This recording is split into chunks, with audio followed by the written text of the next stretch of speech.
नमस्कार दोस्तों, defence show में आपका स्वागत है। तो दोस्तों, एक बहुत ही बड़ा अपडेट निकल कर आ रहा है।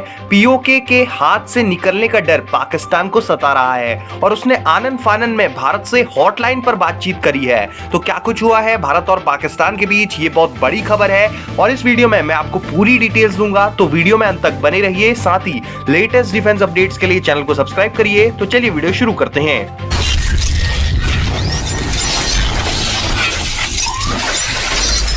दोस्तों, एलएसी पर चीन को बुरी तरह से झटका लगा और उसे आखिरकार पीछे हटना ही पड़ा और पूरी दुनिया ने यह देखा कि भारत किस तरह से मजबूती से चीन के सामने खड़ा रहा। हमारे जवानों के अदम्य साहस ने चीन के हौसलों को पस्त कर दिया और चीन को ना चाहते हुए भी पीछे हटना पड़ा। अमेरिका, रशिया समेत पूरी दुनिया की न्यूज एजेंसियों ने गलवान की घटना में चीन को भारी नुकसान का खुलासा किया और पूरी दुनिया को यह पता चल गया कि चीन ने गलवान में मुंह की खाई। और इसी के साथ ही चीन ये उम्मीद कर रहा था कि यूएस में सत्ता परिवर्तन होने से यूएस की पॉलिसी चेंज होगी, लेकिन भारत की जबरदस्त डिप्लोमेसी के चलते जो बाइडेन प्रशासन ने भी भारत को अपना पूर्ण समर्थन दे दिया। और इसके अलावा महामारी के काल में भारत की वैक्सीन डिप्लोमेसी ने एक बहुत ही बढ़िया काम किया और दुनिया के सभी देश भारत के साथ आ खड़े हुए।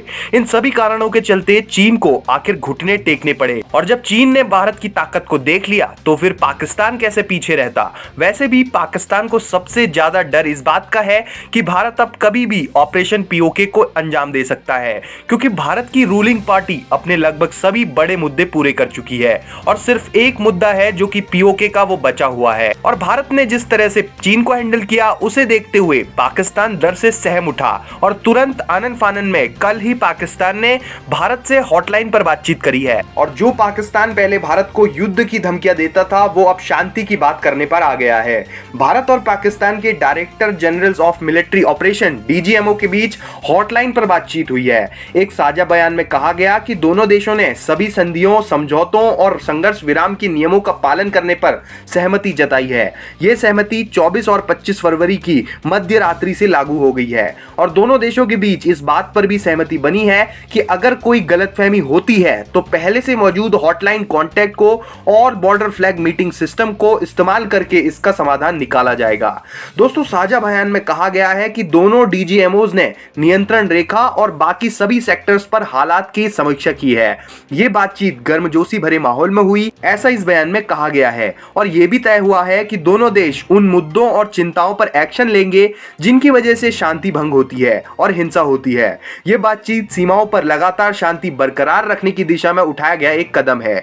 दोस्तों, यह फिलहाल भारत के लिहाज से भी राहत भरी खबर है, क्योंकि चीन से चल रही तनातनी के बीच टू फ्रंट वॉर वाली स्थिति बन गई थी। हालांकि पाकिस्तान भारत के लिए कोई इतना बड़ा सरदर्द नहीं है, लेकिन पाकिस्तान जो भी हरकतें करता है उसे हम इग्नोर भी नहीं कर सकते।